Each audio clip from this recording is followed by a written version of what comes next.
Assalamualaikum warahmatullahi wabarakatuh. Perkenalkan nama saya Zara Maatilah. Pada kali saya akan mengerjakan eh, lab session 6 Object Oriented Programming Part 2. Yang langsung saja di sini kita tuh diminta untuk memberikan penjelasan dan menunjukkan contoh program bebas secara hands-on mengenai OAuth dan inheritance.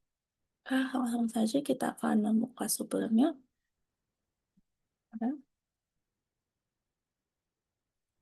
Jadi, sebelumnya OOP atau Object Oriented Programming itu adalah metode pemrograman yang menggunakan objek. Objek itu memiliki atribut dan metode. Salah satu fitur penting itu adalah inheritance, yaitu pewarisan atribut dan metode dari parent class ke child class. Oke, jadi saya akan memberikan contoh programnya. Kali ini saya akan mengambil contoh programnya, namanya ular. Nah, kita akan membuat parent class-nya terlebih dahulu.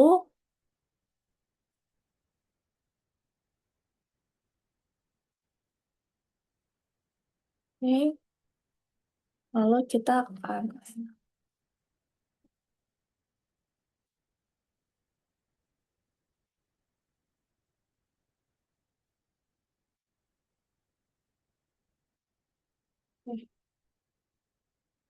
ini kita akan membuat konstruktor ya.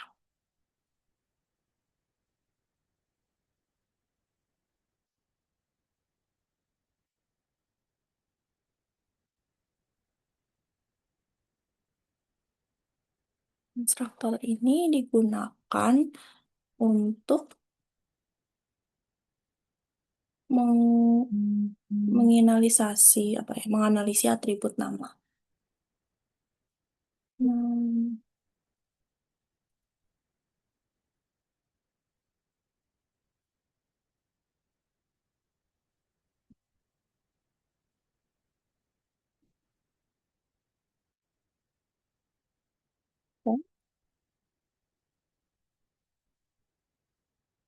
Hmm, ini akan menggunakan metode.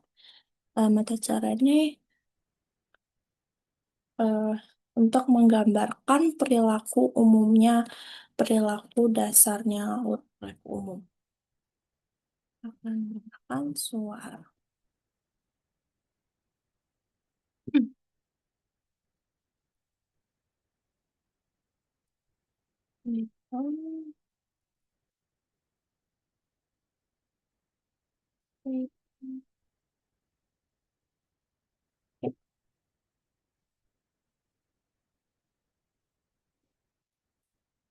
itu, hmm.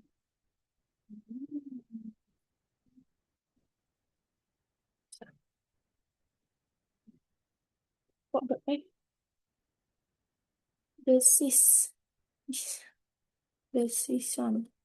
Eh, Nah, nah, lalu kita akan membuat ini child class-nya. Sini saya akan mengambil ular, water, ular, false water cobra.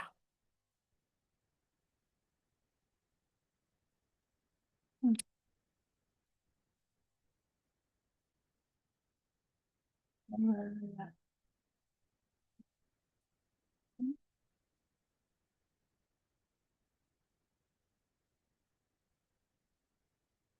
Ini child class. Ini otomatis.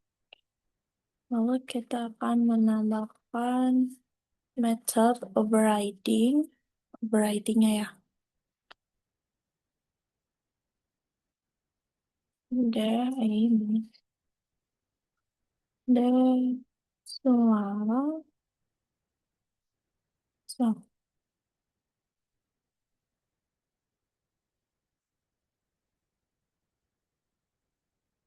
return in. Returnnya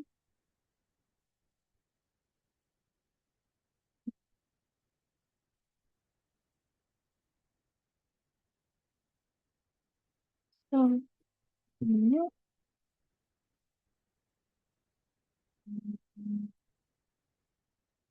berbisa.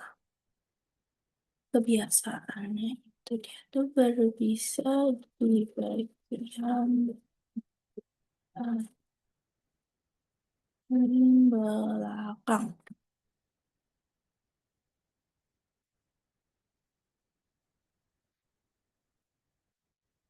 Hmm. Nah, di sini kita tuh memanggil operating, yaitu kita memanggil metode suara yang sebelumnya ada di parent class. Lalu kita memodifikasinya di return agar sesuai dengan karakter ular false water cobra ini. Oke, lalu kita akan membuat chat class lagi untuk ular boa.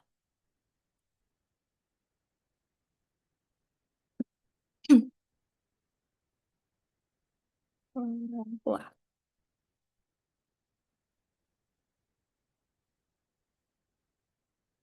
Sama kita akan menambahkan metodenya.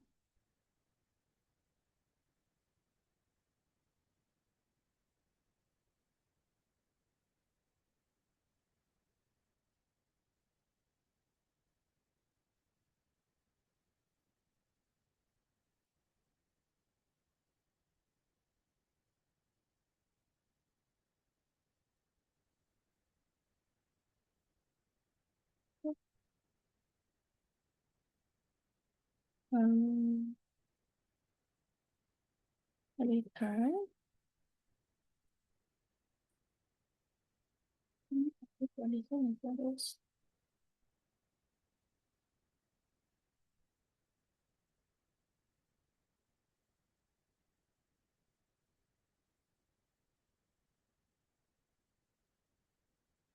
Ini tuh kebiasaannya tuh dia melilit mangsanya.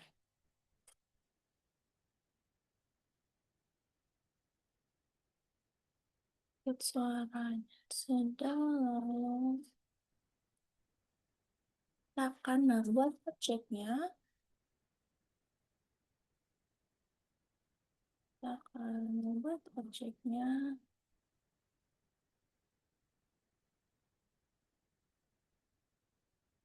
Yaitu larval water cobra.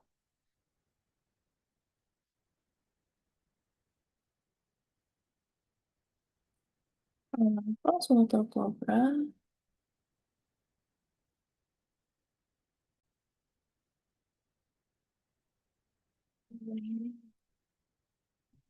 Kita di sini akan membuat objek larval water cobra. Lalu menjelaskan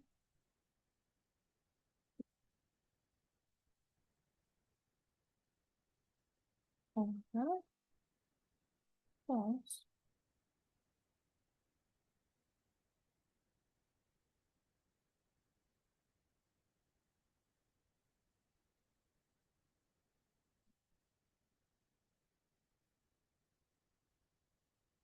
cobra.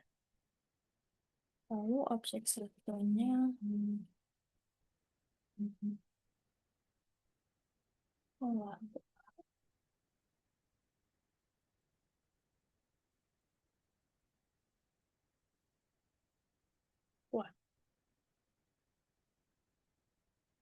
Di sini saya tuh membuat dua objek, yaitu ular satu, yaitu ular false waktu kobra, dan ular boa. Masing-masing objek ini akan menggunakan atribut nama yang diwarisi dari parent class-nya. Yes. Kita akan sediakan outputnya.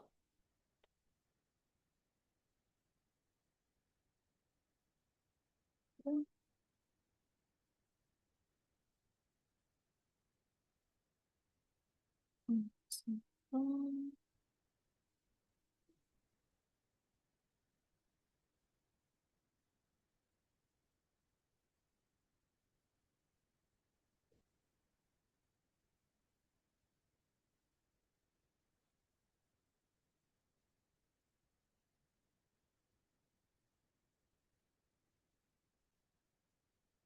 nah, ya.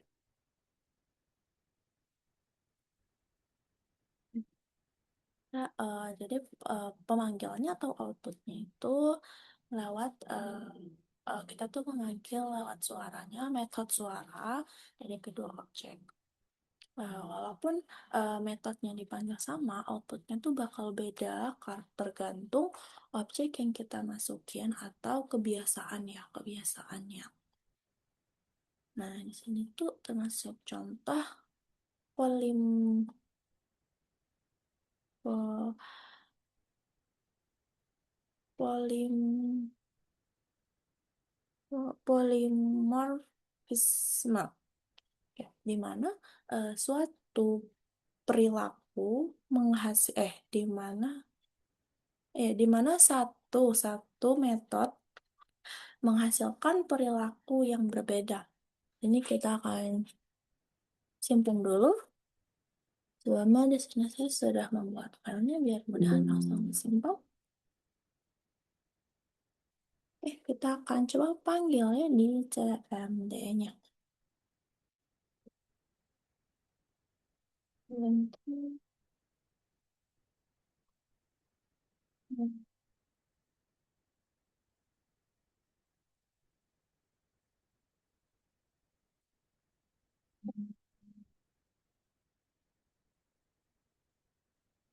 Misalnya masuk, kita masukin contoh. Apa? Tapi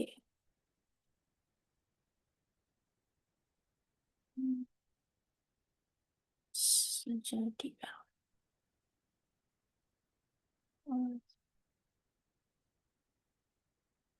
ah sebentar.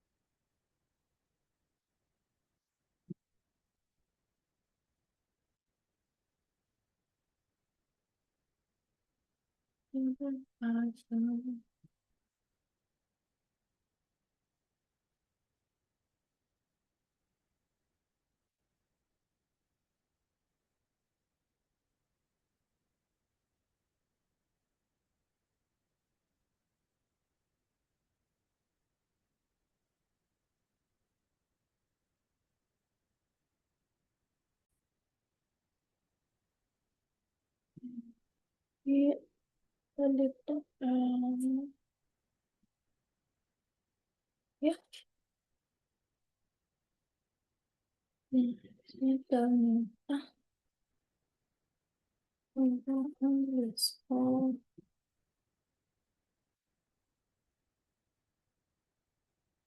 Oke, kita ulang. Lalu kita pindah ke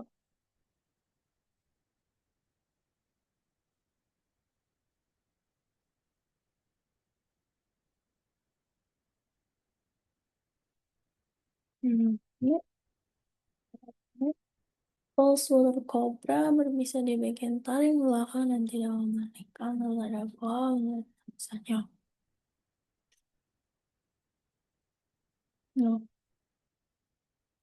itu adalah contoh inheritance dan polimorfisme dalam OOP. Selanjutnya,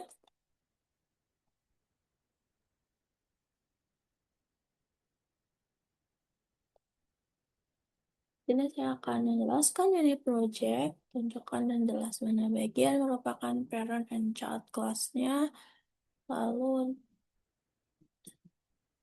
kita akan tunjukkan dahulu ya.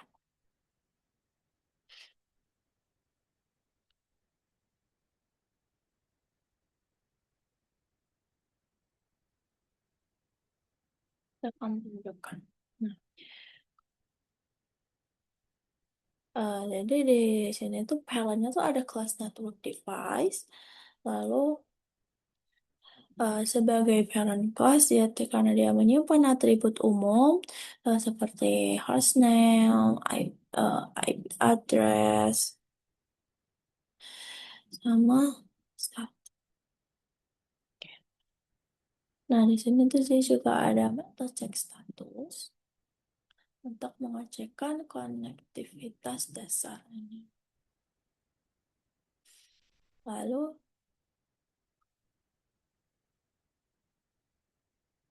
dia tuh ada child class juga. Nih ada child class itu ada router sama switch.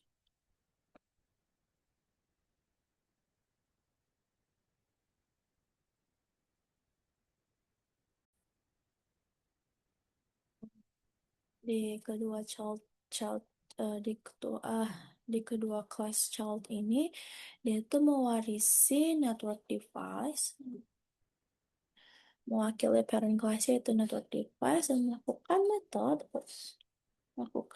metode cek status ini untuk menambahkan informasi yang spesifik sesuai jenis perangkatnya. Oke, selanjutnya ini kita akan mana?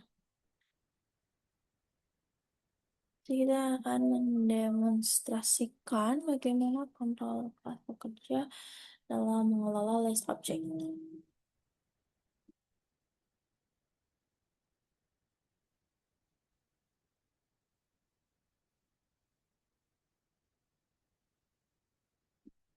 Nah, di sini tuh digunakan control class yaitu class network manager.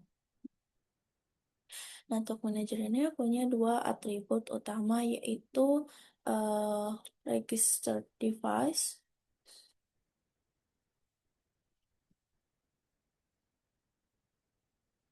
dan task history registered device. Ini.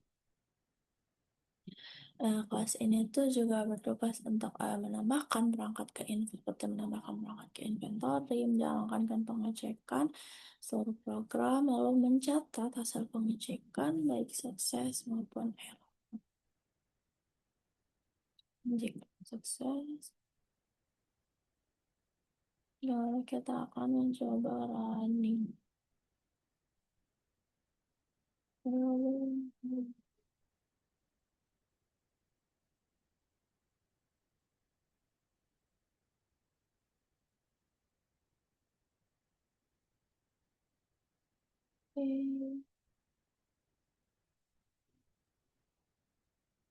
oke.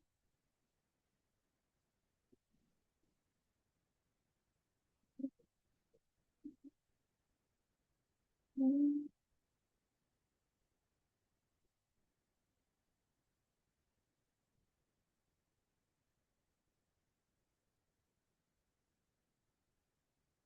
tipe.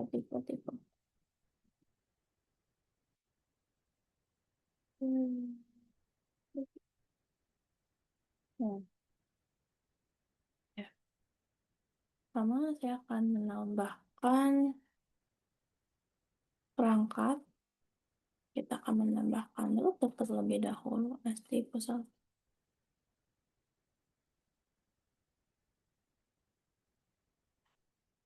Hmm, ulang aja. Dan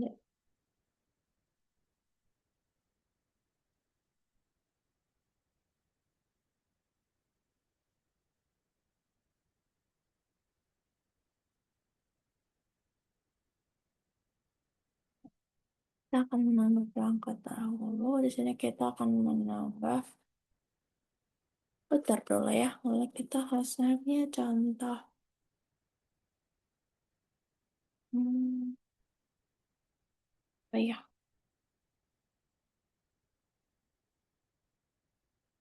nama sendiri aja.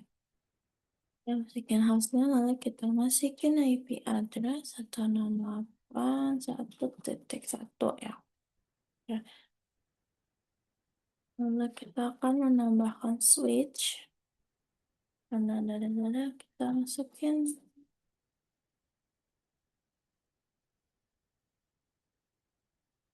hmm, Snowy aja. Lalu menambahkan 2.2. Nah, sudah lalu kita akan cek semua perangkat. Oke. Nah, yang akan di dalam perangkat itu akan menampilkan status sukses, snipping oke. Saya, nah, di sini dia tuh saya jenisnya yang menunjukkan polimorfismenya. Lalu kita akan coba ya hingga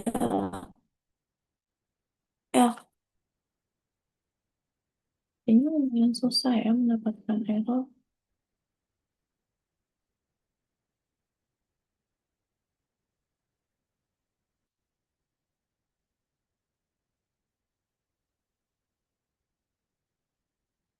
Dan sekali mendapatkan error. Terus coba kita keluar dulu, lalu kita akan lagi ya. Atau dapat error lagi. Hmm.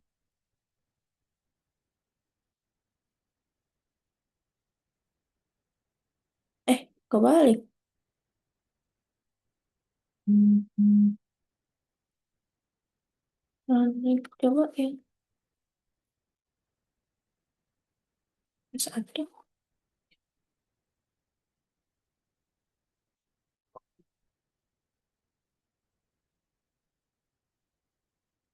Hmm. Kita tuh susah mendapatkan error karena itu sudah dibikin mana ya? Adalah dulu. Satu menunjukkan error susah. Hmm. Device. Nah, di sini tuh untuk mendapatkan error tuh dia cuma dibikin sekitar 20%. Makanya dia susah banget. Tapi nggak apa, kita coba. Nah,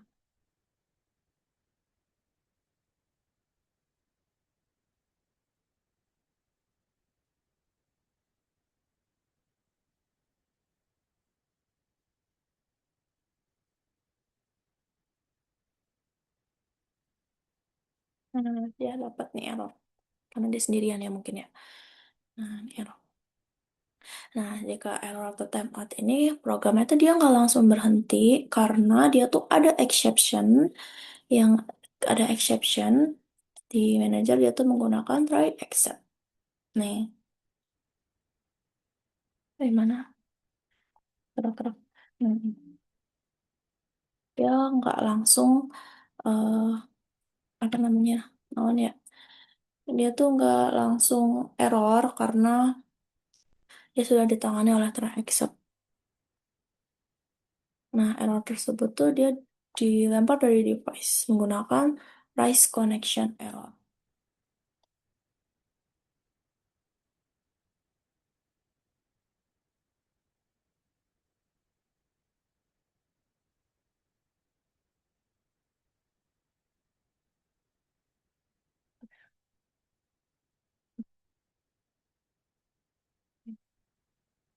Oke, di sini tuh